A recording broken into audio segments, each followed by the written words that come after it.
Sir, গাড়ির নম্বর থেকে জানতে পেরেছি যে ড্রাইভার RK ওয়েবস কোম্পানির ড্রাইভার। আমরা কোম্পানিকে ইনফর্ম করে দিয়েছি, ওরা এক্ষুনি চলে আসবে। একদম কাছ থেকে গুলি চালিয়েছে, পয়েন্ট ব্ল্যাঙ্ক। এই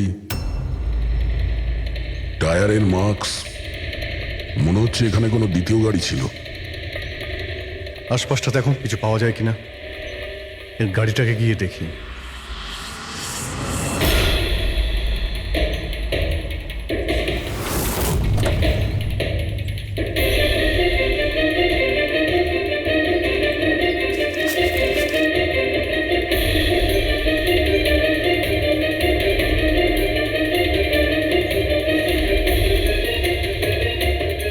তিনটে ল্যাপটপ আছে গাড়ির ভেতরে। মনে হচ্ছে গাড়ির মধ্যে ড্রাইভার ছাড়া আরো লোক ছিল। স্যার, স্যার 3টে ভাঙা মোবাইল পেয়েছি ওই ঝোপটার কাছে। আর এখানে গাড়ির ভেতরে 3টে ল্যাপটপ। স্যার, এই 3 জনের মোবাইলই কিডন্যাপাররা ছিনিয়ে নিয়েছিল আর এদের ভেঙে দেয় যাতে লোকেশন ট্রেস না হয়।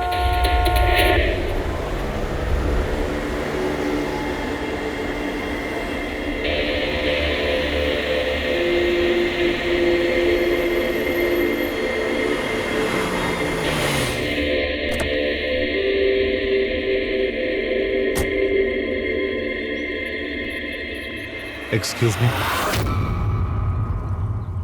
আপনি আগে আমি বিক্রান্ত, RK ওয়েবস কোম্পানির CEO, আর ইনি হচ্ছেন আমাদের chief functional officer Malini. Hello sir. কে কে ছিল এই গাড়িতে আপনি জানেন? অভয়, মুরলী আর সঞ্জীব, ওই তিনজন আমাদের টপ এক্সিকিউটিভ ছিলেন। আমাদের অফিসের কাজে খড়গপুর গেছিলেন। দেখুন, আমাদের মনে হচ্ছে যে এই তিনজনকে অপহরণ করা হয়েছে। ও মাই গড। আপনার কিছু ধারণা আছে যে এই কিডন্যাপিং কে করতে পারে? কারোর উপর সন্দেহ আছে আপনাদের? কোম্পানির কি কারোর সাথে কোনো বিবাদ বা ঝগড়া? ম্যাম, খড়গপুর গ্রামের লোকেদের সাথে তো অনেকদিন ধরেই ঝামেলা চলছে, কিন্তু ঝামেলা ঝঞ্ঝাট এসব তো হতেই থাকতো, কিন্তু এত বড় ঘটনা ঘটে যাবে এটা আমরা আশা করিনি। ঠিক আছে, অপহরণ যখন হয়েছে, মুক্তিপণের জন্য ফোন নিশ্চয়ই আসবে। যদি আপনাদের কাছে কোনো ফোন আসে আমাদের অবশ্যই ইনফর্ম করবেন। Sure sir. তাছাড়া খুনি তো এখানে কোনো প্রমাণও ফেলে যায়নি, আর কেউ কিছু জানেও না। যতক্ষণ না ওরা কল করবে আমরা কিচ্ছু করতে পারবো না। পঙ্কজ, বডিটাকে ফরেন্সিক ল্যাবে পাঠিয়ে দাও। মেসেজ আছে। কিডন্যাপারদের ব্যাপারে জানতে হলে এই লিঙ্কে চেক করুন।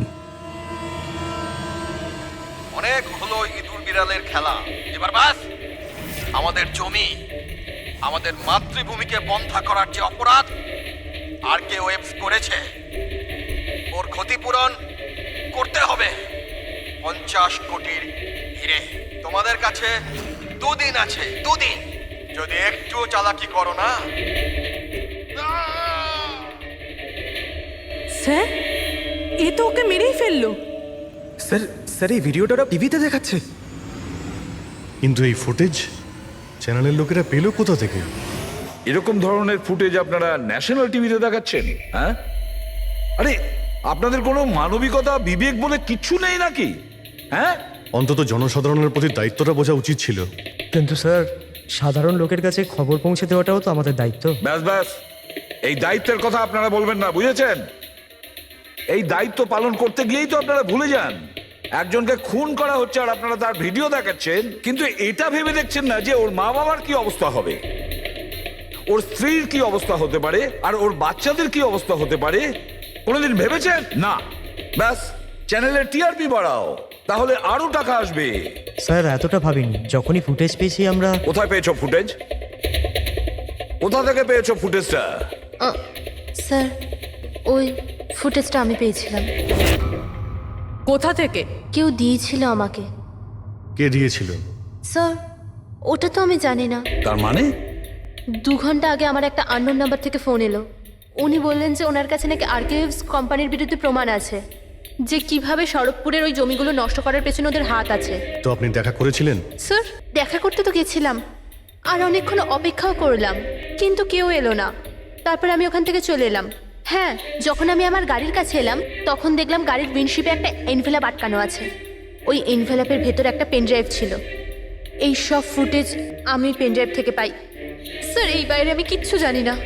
রাস্তা থেকে 3 জন কিডন্যাপ হয় আর মুক্তিপণের জন্য কোনো ফোন আসে না, অথচ এই ফুটেজটা আসে আপনার কাছে। কেন এই ফুটেজটা অন্য কারো কাছে কেন গেল না?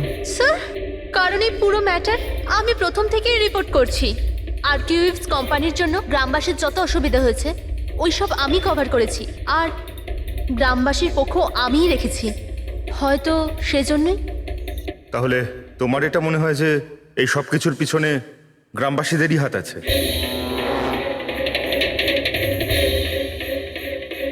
জানি না স্যার, এই ম্যাটার 2-3 বছর ধরে চলছে।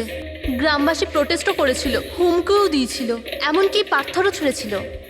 কিন্তু গ্রামবাসী সত্যি সত্যি এরকম কিছু করতে পারে এই বিষয়ে আমার কোনো আইডিয়া নেই।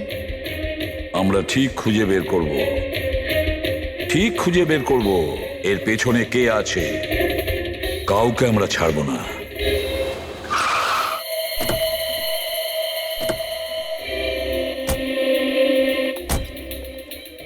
আসুন স্যার। স্যার ইনি সুধাকর, শরৎপুর গ্রামের প্রধান। দেখুন স্যার, এটা ঠিক যে আমরা কোম্পানির বিরুদ্ধে লড়াই করছি, আর এটা আমাদের অধিকারের লড়াই, বহু বছর ধরে চলছে। কিন্তু কিন্তু স্যার আমরা কোনোদিন খারাপ কাজ করিনি, আর এরা এরকম কাজ করতে পারে না স্যার। ভিডিওতে যে লোকগুলো ছিল তারা তো এই গ্রামেরই মনে হচ্ছিল। হ্যাঁ, কথা আর হাতে যে অস্ত্র ছিল সেটা তো গ্রামেরই না। ঠিক স্যার, কিন্তু ওরা নয় স্যার। আমি দাবি করে বলছি স্যার যে কেউ জেনে বুঝে আমাদের গ্রামের লোকদের ফাঁসাতে চাইছে। আচ্ছা, এই ব্যাপারে আগে কোনো হিংসাত্মক ঘটনা ঘটেছিল? স্যার প্রধানত 3-4 জন আছে, মানে ভিড় থাকে কিন্তু সাথে ওই 3-4 জন লোকই থাকে। মনে হয় ওরা কাউকে ভয়ই পায় না, ওরা যে কোনো সীমা পর্যন্ত যেতে পারে স্যার। কারাই মেন 3-4 জন লোক? বিনায়ক, কিশোর আর শঙ্কর। বন্ধ করো, বন্ধ করো, বন্ধ করো, বন্ধ করো! এই অত্যাচার সহ্য করব না, সইব না, সইব না! এই ফ্যাক্টরি আমরা চলতে দেব না। এরাই প্রধান 3 জন। আমরা অনেকবার এদের গ্রেপ্তার করেছি, ওয়ার্নিংও দিয়েছি, কিন্তু কোনো প্রভাব পড়েনি। প্রভাব কি করে পড়বে স্যার? এই কোম্পানির লোকেরা এদের সবকিছু বরবাদ করে দিয়েছে। এরা খারাপ লোক নয় স্যার, আমি জানি তো এদেরকে। এদের সঙ্গে কি হয়েছিল? স্যার বিনয় লাখ টাকার ওপরে ধার নিয়েছিল, কিন্তু ধার মেটাতে পারেনি। মেটাবেই বা কি করে স্যার? ওর জমি, এই ফ্যাক্টরি থেকে বেরোনো কেমিক্যাল আর বর্জ্য পদার্থে জমি পুরো বন্ধা হয়ে গিয়েছিল। জমি বিক্রি করে দিতে চাইছিল, কিন্তু জমি কেনবার জন্য কেউ আসেনি। আর ওই শঙ্কর, ওরও একই অবস্থা হয়েছিল। ওর পরিবার না খেতে পেয়ে মরছে স্যার, না জমি না পয়সা। আর ওই কিশোর, ওর বাবা তো টাকা পয়সার চাপে আত্মহত্যাই করে ফেললো। তো আপনারাই বলুন এর জন্য দায়ী কে? এই 3 জন কোথায়? জানি না স্যার। দেখুন স্যার, আমরা সাদাসিধা মানুষ, আমাদের সব কিছুই তো জমি। যদি জমি বন্ধা হয়ে যায় তো আমরা কি করব? আমাদের এই অবস্থার দিকে কারুর চোখ যায় না কেন? আমরা গরিব এই জন্য? দেখুন স্যার, কিন্তু আমরা হেরে যাওয়ার লোক নয়, আমরা খুব জোর লড়াই করব। সুধাকর বাবু, আমরা সবাই মিলে মোকাবিলা করব স্যার। আমরা আমাদের অধিকার নিয়েই থাকবো, আমরা আমাদের অধিকার নিয়েই থাকবো। আমরা আমাদের অধিকার। এই বিনায়ক, শঙ্কর আর কিশোর, এদের 3 জনের তো কিডন্যাপিং করার মোটিভ আছে। স্যার আমার তো মনে হয় এই 3 জনই হবে। হ্যাঁ, মনে তো হচ্ছে। আমাদের কাছে প্রমাণ নেই। ওই ফুটেজটা আরেকবার দেখা যাক, যদি কোনো প্রমাণ ওখান থেকে পাই। 50 কোটির হিরে তোমাদের কাছে 2 দিন আছে, 2 দিন। যদি একটু চালাকি করো না, টাকা যদি না পৌঁছয়, প্রথম 24 ঘন্টায় একজন আর দ্বিতীয় 24 ঘন্টায় দ্বিতীয় জন। না স্যার, এরা তো অনেক বেশি চালাক। এই ভিডিওটা এমনভাবে শ্যুট করেছে যাতে লোকেশন বা অন্য কোনো জিনিসের ব্যাপারেই কিচ্ছু জানা যাচ্ছে না। স্যার ভিডিও সামনের দিকে কিছু হালকা মতন দেখা যাচ্ছে, হতে পারে কোনো কাজের।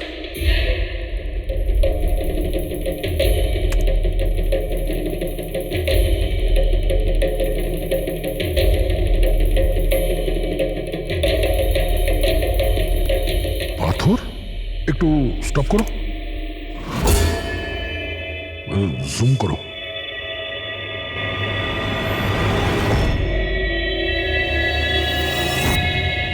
এটা তো পাথর স্যার। এ তো বেশ বড় পাথর, কোনো পাহাড়ের স্যার এটা। কিন্তু আমার এটা কোনো গুহা বলে মনে হচ্ছে, বা কোনো পোড়ো বাড়ি হয় না? পুরবি চেক করে দেখো তো এই গ্রামের আশেপাশে কোনো গুহা বা পুরনো বাড়ি আছে কিনা। গুহা তো অনেকগুলোই আছে, কিন্তু সবগুলো চেক করতে গেলে তো অনেকটা সময় লেগে যাবে। কিন্তু আমাদের কাছে সময়ই তো নেই, শুধু 8 ঘন্টা পড়ে আছে। আর এই 8 ঘন্টার মধ্যে যদি কিছু করতে না পারি তাহলে আরো একটা প্রাণ চলে যাবে, আরো একটা খুন হবে। 1 মিনিট, এই পুরবি একটু আরেকবার রিওয়াইন্ড করো তো। হ্যাঁ, এবার প্লে করো, কিন্তু ব্যাকগ্রাউন্ডের শব্দটা বাড়িয়ে দাও, বাকি আওয়াজগুলো বন্ধ করে দাও। টাকা যদি না পৌঁছয়, প্রথম 24 ঘন্টায় একজন, আর দ্বিতীয় 24 ঘন্টায় দ্বিতীয় জন। জল, মনে হচ্ছে জলের শব্দ। দেখো তো আশেপাশে কোনো ঝর্ণা বা নদী আছে কিনা।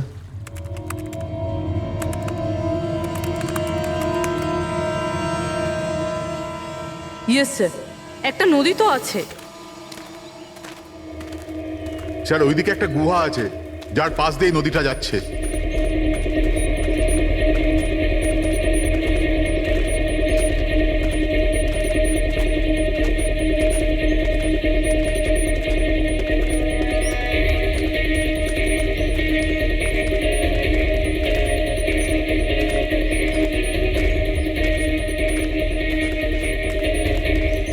স্যার ওই যে গুহা, ওই দেখুন।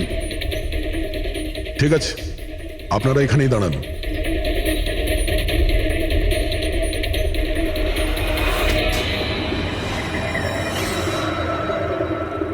চল চল। এখানে তো খুবই অন্ধকার।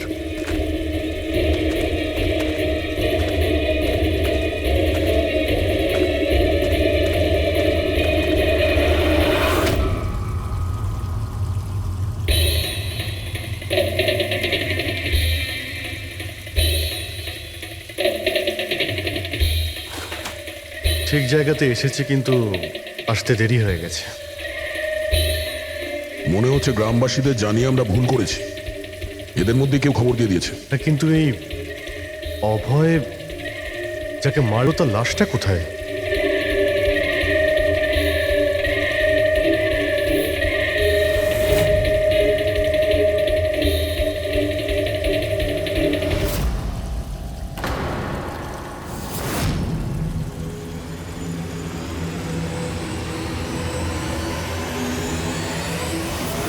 ও নো, অভয় এ তো মারা গেছে। কিন্তু এটা কি 6 PM? স্যার, আমার মনে হয় যে আমাদের কাছে আর কোনো উপায় নেই। আমাদের ওদের ডিমান্ড মেনে নেওয়া উচিত। কি বলছেন আপনি? একবার ওদের কথা শুনলে বারবার তোরা এটাই করবে? আপনারা কতবার ওদের ডিমান্ড পূরণ করবেন? তাহলে স্যার আমরা আর কি করতে পারি? মানুষের জীবন টাকার থেকে অনেক বড়, তাই না? নিঃসন্দেহে, নিশ্চয়ই। কিন্তু এ কথার কে গ্যারেন্টি দেবে যে হিরে পাওয়ার পরে ওরা ওদের দুজনকে ছেড়ে দেবে? কোনো গ্যারেন্টি আছে? হতেও তো পারে ওরা আর বেঁচেই নেই, হতেই তো পারে ওই লোকেরা ওদের আগেই মেরে দিয়েছে। কারণ কিডন্যাপিং এর কেসে বরাবরই এরকম হয়। দেখুন, ওরা বেশি দিন লুকিয়ে থাকতে পারবে না।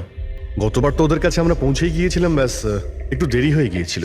স্যার, কিন্তু এই কথা কি গ্যারেন্টি আছে যে এইবার দেরি হবে না? যারা কিডন্যাপ হয়েছে তারা আমাদের সাথে কাজ করতো।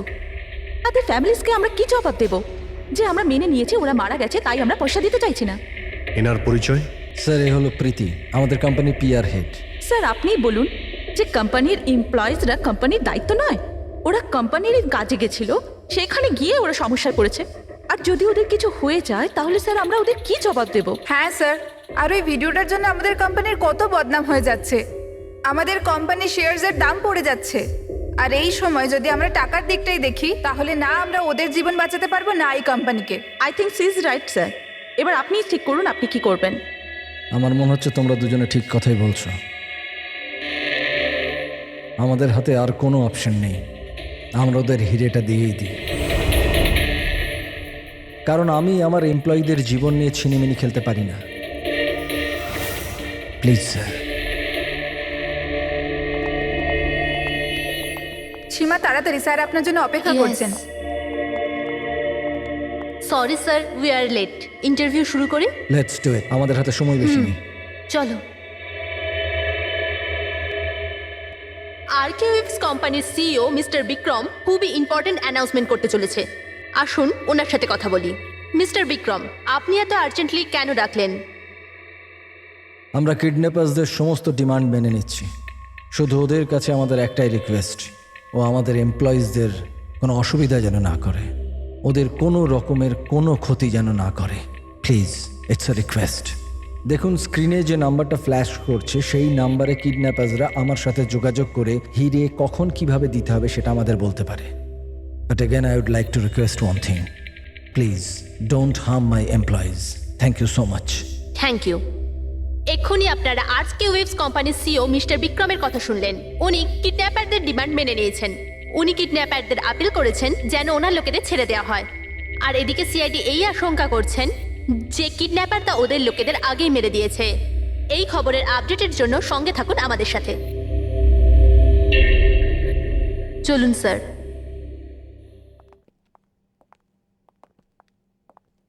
Hello sir. Sir, interview on air হয়ে গেছে। ঠিক আছে, এই নাম্বারটা তুমি সার্ভিলেন্সে পাঠিয়ে দাও, যে কোনো সময় ওদের ফোন আসতে পারে। হ্যালো, আমি কিডন্যাপার বলছি। কিডন্যাপার?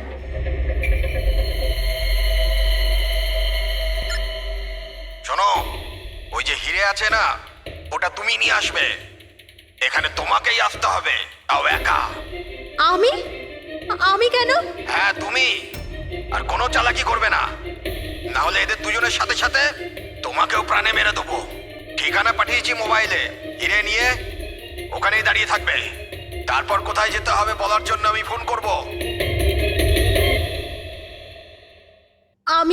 আমি যাব না। আপনারা প্লিজ অন্য কাউকে পাঠিয়ে দিন। দেখো, ভয় পেও না, তোমার কিচ্ছু হবে না, আমরা আছি তো। দেখো, আমাদের ওই দুজন এমপ্লয়ির প্রাণ তো তুমিই বাঁচাতে পারো, আমাদের হাতে দ্বিতীয় কোনো রাস্তা নেই। কিন্তু আমি কেন যাব? হ্যাঁ, যদি ওই লোকগুলো আমাকে মেরে দেয় তো আমার ফ্যামিলির কি হবে? না, আমি যাব না। আমি বলছি তো তোমার কিচ্ছু হবে না, জাস্ট রিল্যাক্স, ওকে? এই ট্যাবলেটটা খেয়ে নাও, এতে তোমার স্ট্রেস কম হবে। নাও।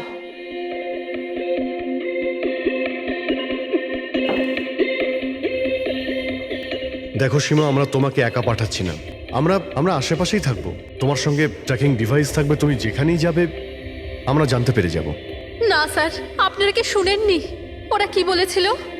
যদি আমি কোনো চালাকি করার চেষ্টা করি তো ওরা আমাকে মেরে ফেলবে। স্যার, ও একদম ঠিক কথা বলছে, এও মারা যাবে আর ওর সঙ্গে আমার দুজন এমপ্লয়িও মারা যাবে। স্যার, ওরা যে ডিমান্ড করছে আমাদের মেনে নেওয়া উচিত, আমাদের হাতে আর অন্য অপশন নেই স্যার। আমি অন্তত কাউকে মরতে দেখতে পারি না। আপনারা খুব বড় ভুল করছেন।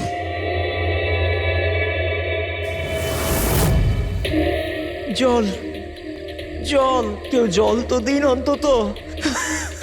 দেখুন, আমার অ্যাজমা আছে, আমাকে আমার ওষুধটা দিন। আরে ওষুধ নয় তো, আমার চোখটা তো খুলে দাও, আমার দম বন্ধ হয়ে আসছে, প্লিজ আমাকে খুলে দাও। ছেড়ে দাও আমাদের, দেখো তোমরা টাকা তো পেয়েই যাবে। চুপ, একদম চুপ। এই নিয়ে যাও ওকে, না হলে প্রাণে মেরে দেবো।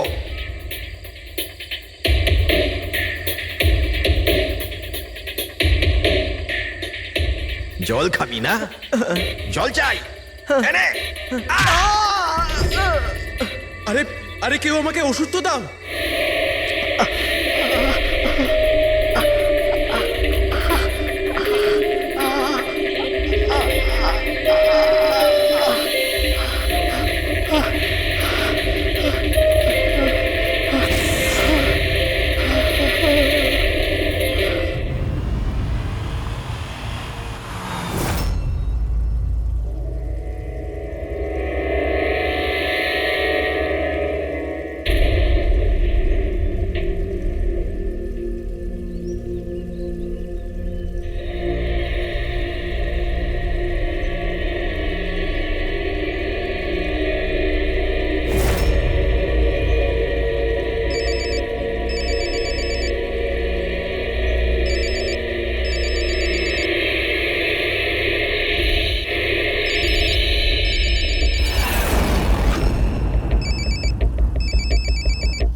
হ্যালো, এখান থেকে বাঁদিকে যাও, সামনে 200 মিটার পর কাঁচা রাস্তা পাবে, ওটা দিয়ে এগিয়ে যাও, শেষে গিয়ে একটা নদী পাবে, ওটাকে পার করে ওখানেই দাঁড়িয়ে যাও। আর হ্যাঁ, ফোন সাথেই রাখবে, আবার কল করব আমি।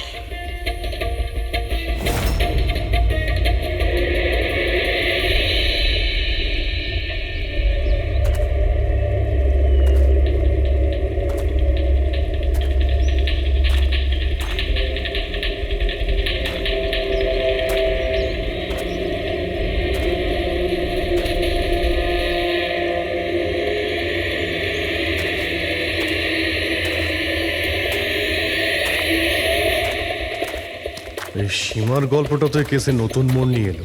তবে পুরবি, তোমার আইডিয়া তো কামাল করে দিয়েছে। স্যার, বলো পুরবি। স্যার একটা ক্লু পেয়েছি। কি? এই সীমা এমনি এমনি নিউজটা কভার করছিল না, আসলে এ ওই গ্রাম থেকেই বিলং করে। কি? হ্যাঁ স্যার, পড়াশোনা শেষ করার পর এ শহরে চলে আসে, কিন্তু এর পরিবার এখনো ওই গ্রামেই আছে। আর এই ফ্যাক্টরির জন্যই ওদের অনেক লোকসান হয়েছে। কিন্তু সীমা তো এই কথাটা আমাদের বলেনি। হ্যাঁ স্যার, এরকম তো কোনো কথাই বলেনিও। সেটাই তো।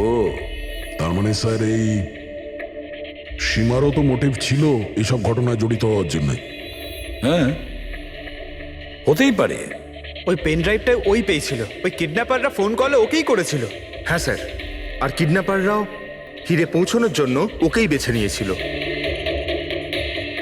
ওই সীমাকে কোথাও একা যেতে দেওয়া যাবে না, ওর ওপর কড়া নজর রাখতে হবে, এমন ভাবে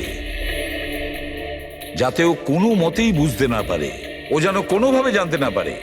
আর না ওই কিডন্যাপারদের। হ্যাঁ,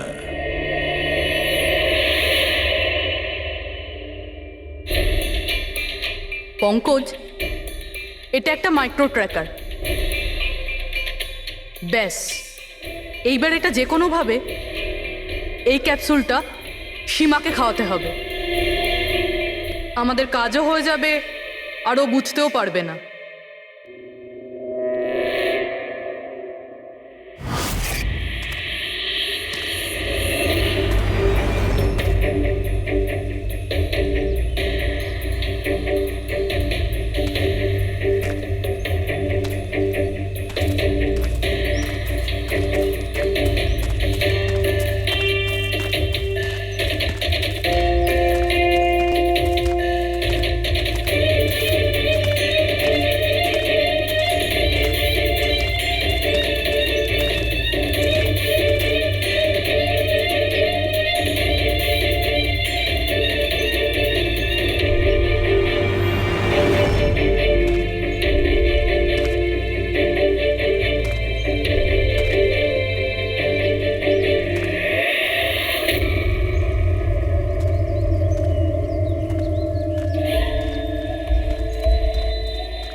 ও তো ওখানে দাঁড়িয়ে আছে। অ্যালার্ট থাকো সবাই, যখন তখন আসতে পারে ওরা।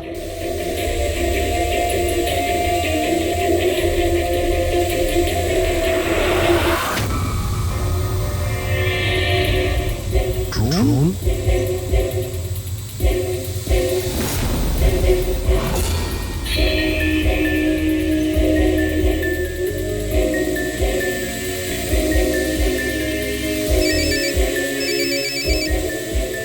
হ্যালো, একটা কাজ করো, তোমার হাতে যে হিরের পাউচটা আছে ওটা ড্রোনে বেঁধে দাও, কিন্তু যেটা বলেছি ওটাই করো, বেশি নাটক নয়, তাড়াতাড়ি করো।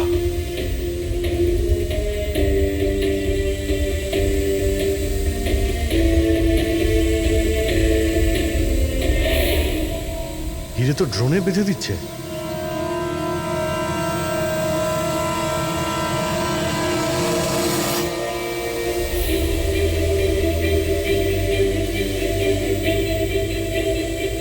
এ তো চলে যাচ্ছে।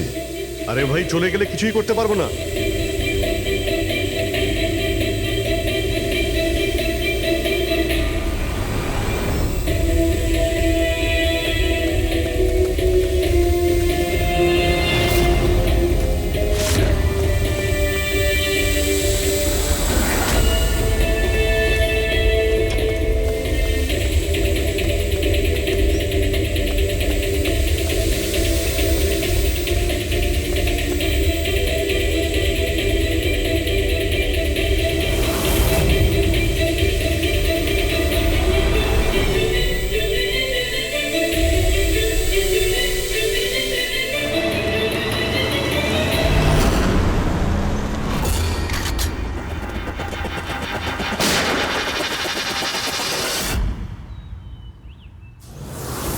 শিট। স্যার, এবার তো হিরেও ওদের কাছে আছে। স্যার, এদিক থেকে কোনো আওয়াজ আসছে। স্যার, এবার তো হিরেও ওদের কাছে আছে। স্যার, এদিক থেকে কোনো আওয়াজ আসছে। স্যার,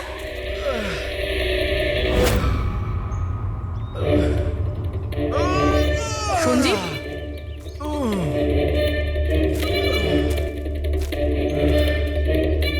ও নো,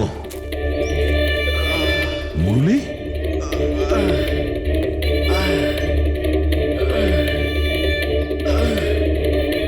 জাকিরা অন্তত বেঁচে তো আছে।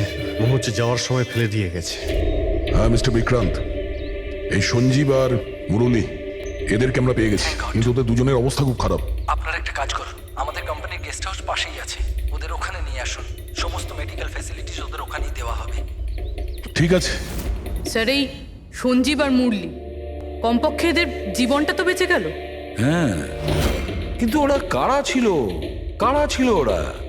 একজনকে মেরে ফেলেছে ওরা, 50 কোটি টাকার হিরে চুরি করেছে, প্রায় ধরা পড়ে গিয়েছিল, কিন্তু ফসকে বেরিয়ে গেল।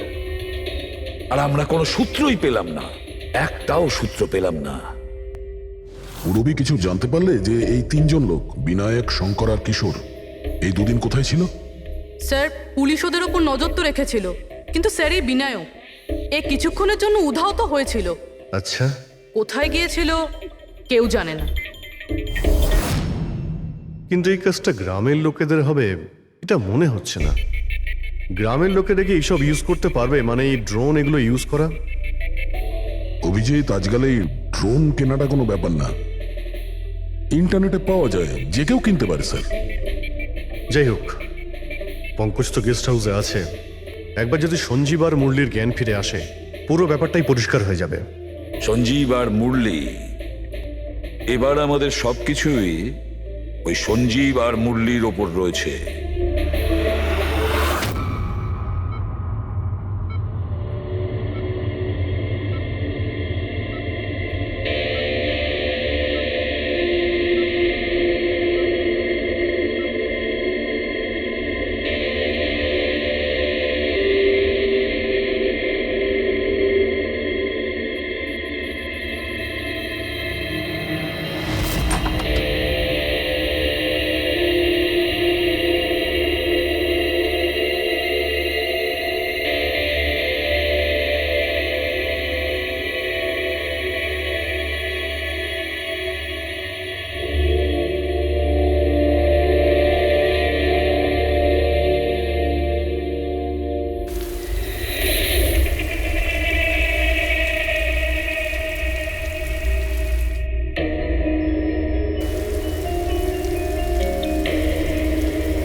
এনার চেঁচানোর শব্দ শুনে আমি এখানে এলাম আর এখান থেকে কাউকে পালাতে দেখলাম।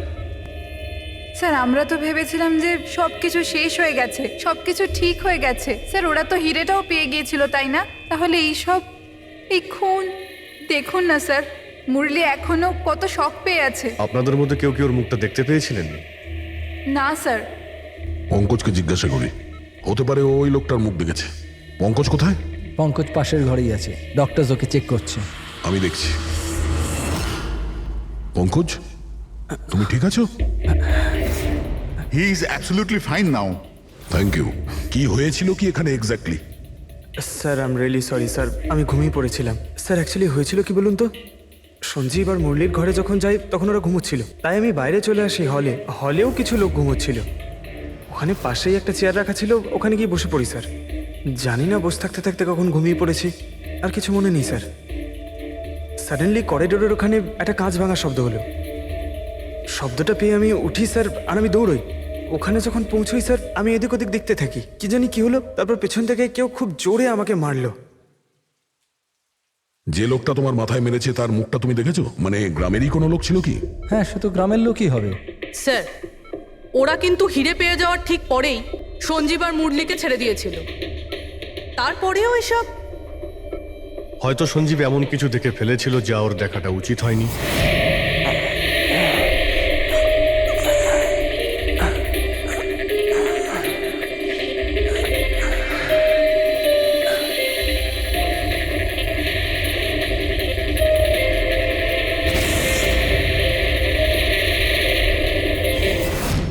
ওদের বিপদ হতে পারতো, সেই জন্যে।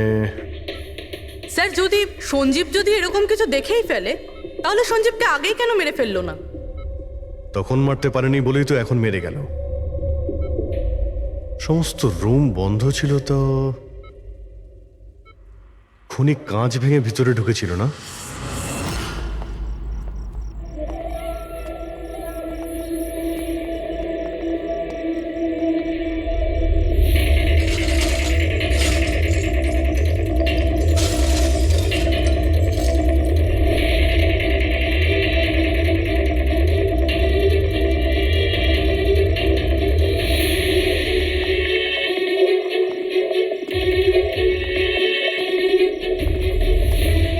এখন কেমন আছো?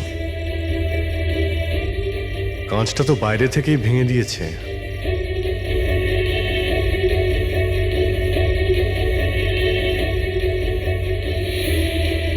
দয়া, এ দেখতে পাচ্ছ?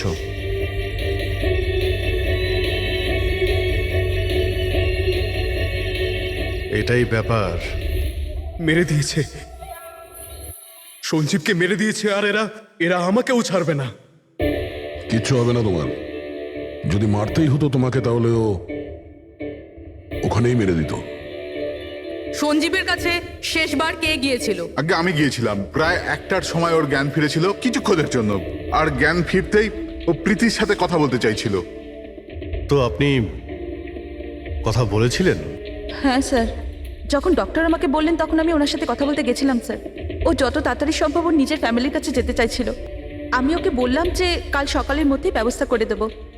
তারপর তো ও ঘুমিয়ে পড়েছিল স্যার, আমারও এখানে একটু চোখ লেগে গেছিল। হ্যাঁ স্যার, প্রায় রাত 3টে নাগাদ ওর ঘর থেকে চিৎকারের আওয়াজ এলো। ওখানে পৌঁছে দেখি স্যার, কোনো গ্রামের মানুষ আমার পাশ দিয়ে তাড়াতাড়ি পালিয়ে গেল। ও,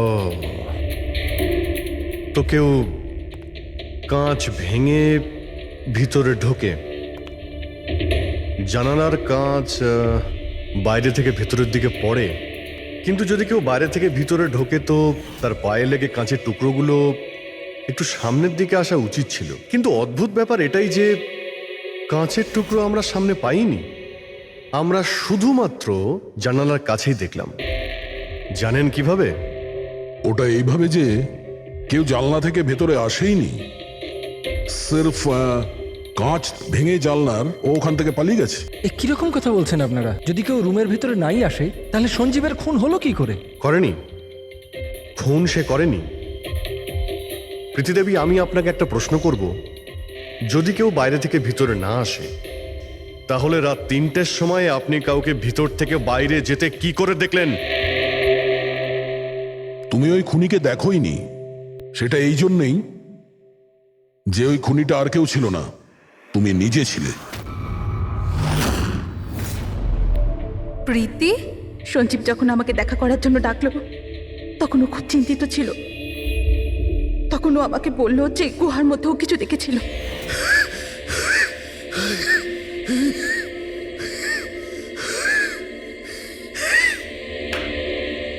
আরে কেউ জল তো খাওয়াও।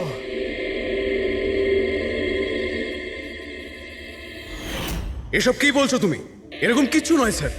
এটাই সত্যি, আর এখন মিথ্যে কথা বলে কোনো লাভ নেই।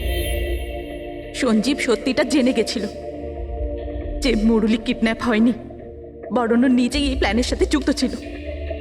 ও গিয়ে পুলিশকে সমস্ত কথা বলে দিতে চাইছিল। আমি ওকে বললাম আমরা কাল সকালে গিয়ে মিডিয়া আর পুলিশকে সব কিছু বলে দেবো, আর ও গিয়ে শুয়ে পড়লো। ও বেচারি জানতোই না যে ওই মুরলির সাথে তুমিও এই ঘটনায় যুক্ত ছিলে। স্যার, আমাদের প্ল্যান একদম পারফেক্ট ছিল। 50 কোটি টাকার হিরে আমাদের পকেটে ছিল, আর কেউ কিছু জানতও না। কিন্তু সঞ্জীব শেষ মুহূর্তে সব কিছু বিগড়ে দিতে চাইছিল। তাহলে আমি কি করতাম স্যার? এই জন্য যাদের দিয়ে আমি কিডন্যাপিং এর নাটক করিয়েছিলাম, ওদের মধ্যে একজনকে আমি আবার ডেকে পাঠিয়েছিলাম, আর ওকেই বলেছিলাম জানলার কাজটা বাইরে থেকে ভেঙে দিতে, যেটা দেখে মনে হয় যে গ্রামের লোকেরা বাইরে থেকে এসে ভেঙেছে। আর এখানে মুরলি সঞ্জীবকে খুন করে। অপরাধী যতই চালাক হোক না কেন, একটা ভুল অবশ্যই করে, আর সেই ভুল যা তাকে জেলের গরাদের পিছনে নিয়ে যাওয়ার জন্য যথেষ্ট হয়। যেমন তোমরা এবার তোমাদের বাকি জীবন কাটবে জেলের ভিতরে।